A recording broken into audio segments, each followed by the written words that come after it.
so, I just got an arc from her too. February is a very special month here. My birthday is in February, but more importantly than that, my anniversary is in February. And this month, my husband and I have been together as a couple for 10 years. We've been married for 3, but we've been together for 10 years. So in honor of that, I wanted to make a list of my top 10 favorite romances so far. Now, these are books where romance is the primary plot point. There are plenty of books out there that have romance as a plot point, but the story comes first. There's more going on than just the romance, or the romance isn't like the primary driving force behind it. These are ones where romance takes a front seat. So let's just get started. These are not in any particular order, by the way, but if you saw my January wrap-up video, then you know this is one of the most heartbreakingly beautiful romance stories I've ever read in my life. I will remember this book until I die. I absolutely love it. This is the definition of a trophy book.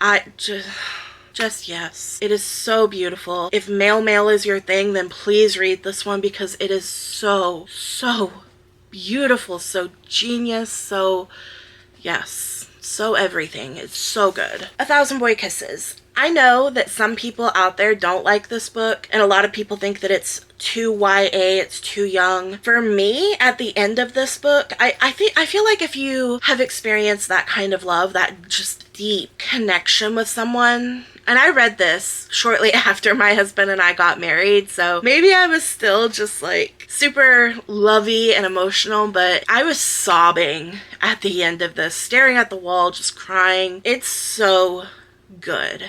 It is so sad, but it is so good. Caraval. I know this is going to shock some people because Caraval isn't one that you would think the romance takes the primary seat, but I mean it does though. It really does. The mystery of Caraval is intertwined, but you're reading it because you want to know what happens to Scarlett, and then you want to know what happens to her sister in the next book, and like it just I don't know about y'all, but I was reading it for the romance. So it made the list. It's one of my favorites. I think about it all the time. This one should surprise no one. The 7-Year Slip. This was so good. I've talked about this book a lot and how much I thought I was gonna hate it, how I can read the blurb on it and still think I'm gonna hate it, even having read it and knowing I loved it. It was 6 stars for me. It was so good. There is a magical realism aspect to it, so if that's not your thing, you know, I would still say give it a try, because I went into this book totally blind, knowing nothing about it, and I'm so glad that I did, because like I said, I can read the blurb and still be like, nope,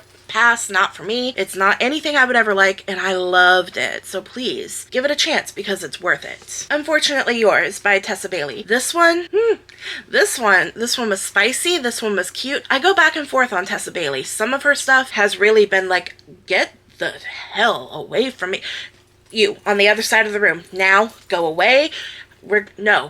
Just no, this is not one of them. Wreck the Halls is another one that's really good. This one, I feel like I put this one on here because I like the spice in this one more than Wreck the Halls, but they're both really good. I have to get my iPad for the rest of the list. These two I am counting as one: A Court of Mist and Fury and A Court of Wings and Ruin.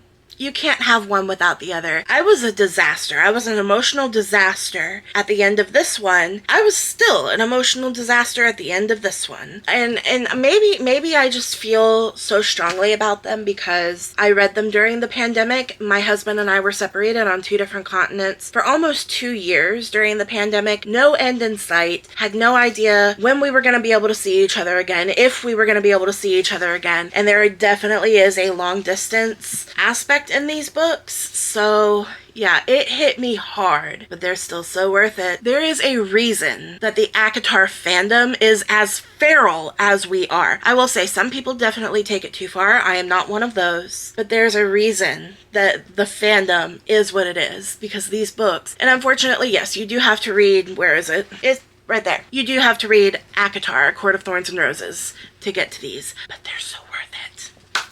Next, The Selection. This is one of my favorite book series. believe it or not, it's weird, but it's like YA fantasy-ish meets The Bachelor. The only reason I read it is because I heard the quote, "break my heart." I loved it. I wasn't like crying like some people do, but I absolutely loved it. I need to finish the series. I stopped after the one because the rest of the series follows America's daughter. So I was like, okay, this is a good stopping point where I can go and read something else and then come back to it. And then that was like 3 years ago. So I need to get back to it. It's time to go back to it. Her favorite jack-o'-lantern. Now, this isn't my favorite romance per se, but it is one of my favorite characters. The female main character is a Roman Empire main character for me. I think about her all the time. I kind of want to be her. She is amazing. I have some problems with the male main character in that book, but I still think about it all the time. I'm just like, okay, we need to build a bear this male main character. You know those things you come across on Facebook where it's like, you have $5, build your perfect man. We kind of need to do that with this guy. You know, take away some of the not so great stuff, add in some better stuff. Maybe it's just me. The big issue I have with it, and this might be a little bit of a spoiler, but he distracts her from a panic attack with sex. Now, as someone who is kind of a self-proclaimed expert on panic attacks, that shit ain't gonna work, okay? When I am panicking, the sky is fucking falling and we're all gonna be dead by morning. So, distracting me with sex, that's not gonna work, okay? I need sedatives. I get it. Like, I get it. I get the appeal of it. I get the idea of it. But just as, like, maybe it works for some people out there. But for me, it's just... Really? I am melting down and that's where your head's at. If I was in I just came out of a series of panic attacks. If my husband came to me and was like, this is how we're gonna fix this, get the fuck away from me. No, it is not. That's where your head's at. My world is ending, and that's where your head's... No, sir, this is not what we're doing. But again, I could say the same thing about, like, a lot of dark romance. Like, you like the appeal of it. Maybe not so much in real life, but there's something about the appeal of it. So, maybe I'm being a little bit unfair, but I do recommend the book. It may not sound like it, but I do recommend the book, and I love the female main character. Then we have Wildfire by Hannah Grace. This one was shocking to me because I don't have great opinions of Icebreaker. I think the way that the eating disorder was portrayed was a little bit offensive, but the writing was okay. So that's why I decided to give Wildfire a chance. I'm so glad that I did. It was actually so good. I was so, I was pulled in. I needed more of it. It was really, really good. And I'm probably gonna think about it for a very long time. It was really good. If you're looking for a good romance that's spicy, like, it's definitely very spicy. Yeah, it's a good one. It's a really good one. But one of my favorites. I think about this book probably on a daily basis. I've even been asking, like, Google, like, for recommendations that are similar. Royally Rearranged by Emma St. Clair. This is the epitome. Like, this was my first 6-star read in years. And the author lives relatively close to me. I'm trying very hard not to be that person that, like I kind of want to go to the bookstores that are close to her and let's just see. Maybe if I just buy copies of her books and just hang out in bookstores, maybe she'll see me, maybe she'll sign one. I'm trying not to be that person, but I absolutely would be that person because the book is so I just got an arc from her too. It's not the same series, but I don't care. I am so excited. Royally Rearranged was so good. It's YA, kind of YA, but not really.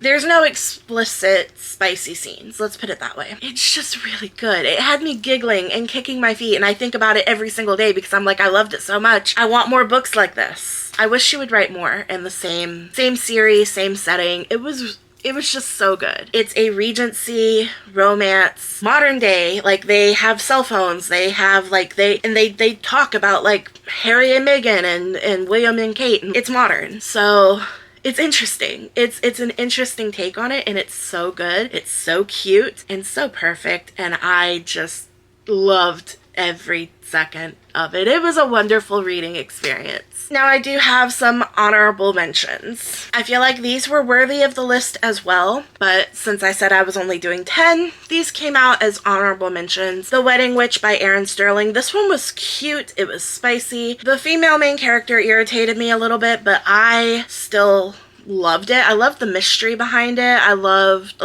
so much of it. And it made me want to read the other 2 books in the series, which were actually published beforehand. And that's, to me, the sign of a really good series, is when I didn't feel like I was missing anything. I definitely would have enjoyed it much more, having, you know, the background with the other characters, but I didn't feel like I was missing it. It ended up being 5 stars anyway. So well worth it. And then the other one is If I Stopped Haunting You. This one was just cute. It had plot twists, and it was mysterious, and it was it spicy? I'm pretty sure it was. Yes, it was. It was spicy. It was cute. It was cute, and it was good, and I had a great time reading it. I recommend putting it on your spooky season TBR. Let me know in the comments what your top 10 romances are, and please, for the love of everything good, if you have Regency royalty romances, especially if you've read Royally Rearranged and loved it, if you have anything similar, please let me know, because I need more. And check for my top 10 dark romance edition.